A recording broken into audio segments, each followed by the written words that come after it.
সেভাবে রক্তপাত হয়নি। গল্পের নাম। একটুও রক্তপাত হলো না, অথচ নিজের মাথাটা নিজের হাতেই চলে এলো আশ্চর্যজনকভাবে। গোবিন্দ অবাক হল।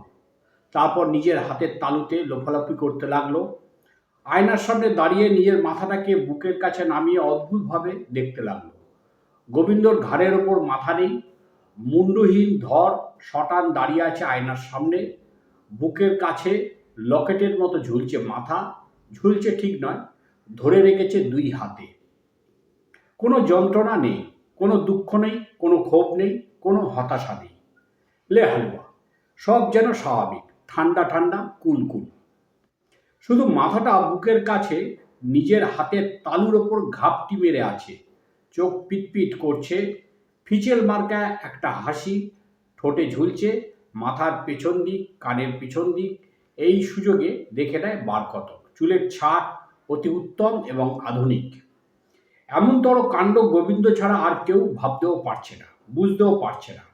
এখন সে বাহাতের তালুর ওপর মাথাটা রেখে ডান হাত বোলায়। আহারে, এই মাথাটির ওপর কত চাপ, কত চিন্তা, কত ভাবনা, বাইরে থেকে কিছুই বুঝতে পারা যায় না। নিজের মনেই বাবুসোনা বাবুসোনা বলতে বলতে আদর করে। ঘন কালো চুলের মধ্যে 5টি আঙুল চিরুনির দাঁতের মতো হয়ে ওঠে মুহূর্তে। ব্যাকব্রাশ করে বারবার। এইভাবেই সে চুল আঁচড়ায়। ফর্সা মুখমণ্ডল, চোখের নিচের অংশটুকুতে আঙুলের ছোঁয়ায় অনেকটা কালো মেঘের টুকরোর ছটা চারপাশে। কিভাবে এমন কালো হয়ে গেল চারপাশ, বোঝার চেষ্টা করে। ভাবতে থাকে, ভাবতেই থাকে। তারপর ভাবনাটা বাড়তে থাকে। বাড়তে বাড়তে ধোঁয়ার কুণ্ডুলি হয়ে উঠতে থাকে মাটি থেকে অনেক দূর আকাশে। এখন অবধি ঘরে কেউ আসেনি। যে কোনো সময় কেউ না কেউ ঘরে চলে আসতে পারে। চলে আসতে পারে তার একমাত্র ছেলে গোল্লা। শুভ নাম দোল গোবিন্দ চৌধুরী। তারা কি গোবিন্দকে এমন অবস্থায় দেখলে ভয় পাবে? পেতেও পারে। আশ্চর্যের কিছু নেই। চিৎকার করে মূর্ছাও যেতে পারে। পাড়া থেকে জেলা, জেলা থেকে রাজ্য, রাজ্য থেকে গোটা দেশ, তারপর গোটা দেশ থেকে গোটা বিশ্ব, সবশেষে একেবারে আন্তর্জাতিক পর্যায়ের উদ্দাম খবর। এখন সকাল 8টা বাজে। বাইরে শীতের রোদ চালকুমড়োর মতো পড়ে আছে মাটিতে। গোবিন্দর ভালো লাগছে। সে একটু পরে বাজারে বেরুবে, জ্যান্ত মাছ কিনবে, আলু, পেঁয়াজ, আদা, রসুন, কাঁচা লঙ্কা আর কয়েক পদের সবজি কিনবে। অনেক দিন হলো জমিয়ে খায়নি সে। গিন্নিকে বলবে আজ স্পেশাল কিছু রাঁধো। দীর্ঘ লকডাউনের পর হাট, বাজার, দোকান, সিনেমা হল, শপিং মল খুলেছে। যানবাহনগুলো সিটি বাজিয়ে ছুটছে এদিক থেকে ওদিক। কোটি কোটি পা হাঁটছে, ছুটছে। সবাই যেন প্রাণ খোলা আনন্দে ছুটছে। সেই আনন্দের কোনো শব্দ নেই, উচ্ছ্বাস নেই, তাড়না নেই। এমন রোদ অনেকদিন পর আকাশ থেকে নেমে এলো মাটিতে। অনেকেই খুশি। রোদে পিঠ দেবে, মাথা দেবে, দেবে সমস্ত শরীর। তাই সমস্ত প্রাণীকুল আজ খুশিতে ডগমগ। কেবল গোবিন্দ এমন আনন্দ করতে পারছে না। অবাক হয়ে তাকিয়ে আছে নিজের দিকে। এই মুহূর্তে এক অদ্ভুত পর্যায়ে তার শরীরের আকৃতি। আজকেই আবিষ্কার করলো নিজের এই রূপ। ঘুম থেকে উঠে বাথরুম থেকে চোখ মুখ ধোয়ার পর আয়নার সামনে দাঁড়াতেই তার এই হাল। সে এখন বুঝতে পারছে মাথা এবং কাঁধের মাঝ বরাবর মাংসের ভিতর নিশ্চিত একটা সকেট আছে। তাকে ঘিরে মাংস, পেশি, শিরা, উপশিরা, রক্ত এবং সর্বশেষ চামড়ার আচ্ছাদন, যেটাকে আমরা সাদা বাংলায় গলা বলি। সেই সকেটের খাঁজগুলোতে জং পড়ে গেছে মনে হয়। গলার মাংস পাতলা হয়ে গিয়ে চামড়ায় লতপত করছে। চামড়াটা ইলাস্টিকের মতো বেড়ে উঠেছে। আর তাতেই মাথাটা 2 হাতের তালুতে নিমেষে চলে এসেছে। গোবিন্দ মাথাটাকে নিজের জায়গায় বসায়, আবার হাতে দেয়, আবার বসায়, একটু লোফালোফি করে নিজের 2 হাতে। আবার এও মনে হয় এই হাতজোড়া যেন তার নিজের নয়, অন্য কারোর। অদৃশ্য হাতের কারসাজিতে তারই অবস্থা। এমনতর ভাবনার মধ্যে গিন্নি ঘরে এসে খুব গুরুত্বপূর্ণ প্রশ্ন করে, কি গো, আয়নার সামনে দাঁড়িয়ে তুমি কি করছো? আয়নার সামনে দাঁড়িয়ে মানুষ কি করে? উল্টে গোবিন্দ প্রশ্ন করে। মুখ দেখে, চুল আশ্রায়, সাজে। আমিও তাই করছি, সে তো দেখতেই পাচ্ছি। কি দেখছো? দেখছি নিজেকে। দেখছো তুমি কতটা জোয়ান আছো, তাই তো? হ্যাঁ, ঠিক তাই, ঠিক বলেছ। গোবিন্দ ভাবে অনেক কিছু। এই অনেক কিছুর মধ্যে এই ভাবনাও তাকে পেয়ে বসে। গিন্নির সামনে নিজের মাথাটা খুলে তার হাতে দিয়ে বলবে, কি এই নাও ধরো, একটু আদর যত্ন আত্তি করো তো দেখি, নিদেন পক্ষে একটু সাবান জলে ধুয়ে আনো। তুমি তো আবার আমার নাকটাকে খুব পছন্দ করতে। আদর করার অছিলে অমনি তুমি আমার নাকের ডগাটা টিপে ধরতে আচমকা। নিশ্চয়ই সেসব মনে আছে তোমার। এটা ঠিক, দোলা আর আগের মতো আদর করে না গোবিন্দকে। বিয়ের বয়স 20 পেরিয়েছে, একটি মাত্র পুত্র সন্তান, তার বয়স 16 হতে চলল, মাধ্যমিক দেবে এবার, কবে পরীক্ষা হবে কেউ জানে না। এখনো জীবাণুর তীব্রতা তেমন কমেনি, হু হু করে বাড়ছে, বেড়েই চলেছে।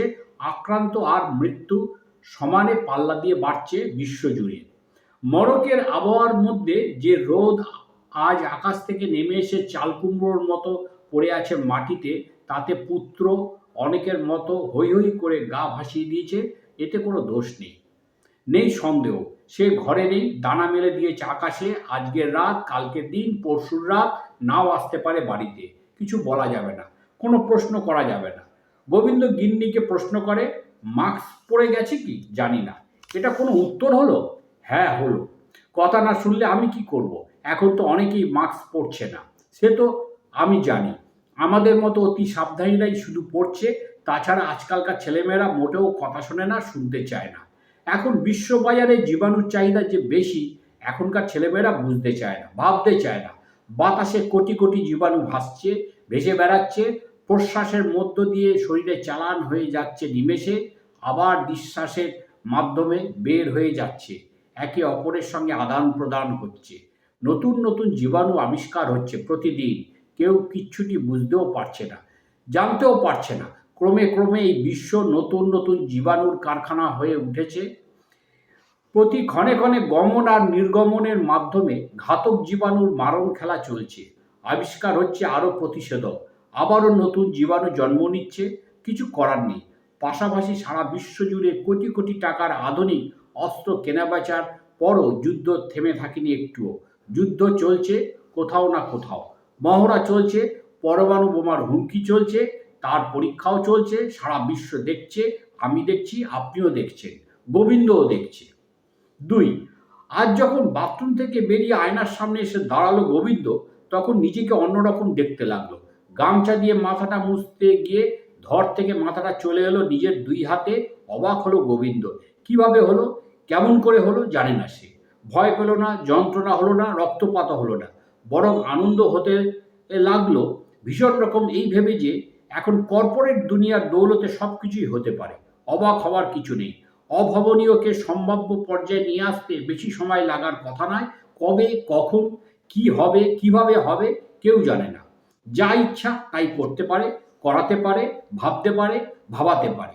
এইসব ভাবতে ভাবতে বাজারের পথে হাঁটতে হাঁটতে গোবিন্দর শরীরটা আনন্দে উদ্বেল হয়ে উঠল, লাফিয়ে উঠল, বার চারেক হো করে হাসতে লাগলো। মাথাটা নিজের হাতে লাফিয়ে পড়লো মুহূর্তে, নিজের হাত ছোঁয়াতে হলো না। তারপর ডান হাতে আকাশের দিকে ছুড়ে দিল। কে দিল জানতে পারল না। এসব নিমেষে ঘটে গেল। মাথাটা বো বো করে ঘুরতে ঘুরতে সামনে আন্দোলনরত উল্টো পিঠে জলকামানের মুখের ওপর চেপে বসলো। যেসব মানুষের ওপর জীবাণুনাশক ওষুধ স্প্রে করা হয়েছিল একটু আগে, তারা এখন অর্ধচেতন অবস্থায় রাস্তায় পড়ে রয়েছে। কেউ বা গভীর যন্ত্রণায় ছটফট করছে। তবুও তারা বলছে, ভাইসব এবার ওঠো, উঠে দাঁড়াও, আমাদের যুদ্ধ থামেনি। যুদ্ধ থামালে আমরা ঘাতক জীবাণুর শিকার হয়ে যাব। ওঠো, উঠে দাঁড়াও। একজন ভেজা কাকের মতো ডানা ঝাপটাতে ঝাপটাতে কাঁদতে কাঁদতে প্রশ্ন করলো, আমার রুটিগুলো সব ভিজে গেছে, খাবো কি করে? আমারও ভিজে গেছে সব চিঁড়ামুড়ি। খুব খিদে পেয়েছে, খাওয়া যাবে কি? হ্যাঁ যাবে। যুদ্ধ কি শেষ হয়ে গেছে? আরেকজন প্রশ্ন করলো। আপাতত ক্ষণিকের বিশ্রাম। এখন যুদ্ধ গোলা বারুদের নয়, তবে কিসের? জীবাণু। আমরা কি তবে জীবাণুর জালে বন্দী? শুধু তোমরা একা নও, তামাম মানুষ জীবাণুর জালে বন্দী। এটাও এক ধরনের যুদ্ধের কৌশল। তোমাকে বাগে আনার কৌশল, অর্থনীতির কৌশল, মারণ ভাবনা। কেউ ধরতেও পারবে না, বুঝতেও পারবে না। যুদ্ধও হবে না, কোনো রক্তপাতও হবে না। কেবল বিশ্বজুড়ে খবর হবে, বড় বড় খবর। 3, গভীর রাতে গোবিন্দর চেনা রাস্তাটা তাকে বাড়ি পৌঁছে দিল। ঘরে ঢোকবার আগে গোবিন্দ একবার ওপরের দিকে তাকালো অভ্যাস মতো। রাতের আকাশে কোনো তারা বা চাঁদ নেই। কোনো কালে ছিল কি? এই ভাবনায় পেয়ে বসলো তাকে এই মুহূর্তে। সব যেন কাক পালকের অন্ধকারে হাওয়া হয়ে গেছে। তার একমাত্র সন্তান এখনো বাড়ি ফেরেনি, হয়তো কোনো গাছতলায় বসে বন্ধু বান্ধবদের সঙ্গে আড্ডা মারছে মোবাইলে। তুমুল নেশা করছে, তুমুল নারী সঙ্গে মেতে আছে, তাল তাল মাটির মতো পড়ে আছে রাস্তায়। রাস্তায় কোটি কোটি অর্ধ মৃত জীবন যৌবন বেকুবের মতো খুঁজে চলেছে চাঁদ, খুঁজে চলেছে তারা। কর্পোরেট চাটুকারিতায় রাষ্ট্রশক্তি পাহারা দিচ্ছে, টু শব্দটিও করো না। মোবাইলের নীল আলোয় ভরে গেছে চারপাশ। আকাশে বাতাসে নীল আলোর তীব্র ছটা এলোপাতাড়ি দুলছে। একে অপরকে চিনতে পারছে না কেউ। দোলা বিছনায় শুয়ে আছে, ঘুমিয়ে আছে নাকি মরে পড়ে আছে বুঝতে পারে না গোবিন্দ। কেবল একটা তীব্র পচা গন্ধ নাকে এসে ধাক্কা মারে। তারপর চুপি চুপি নিজের মাথাটাকে খাবার টেবিলের ওপর রেখে দোলার পাশে সেও শুয়ে পড়ে।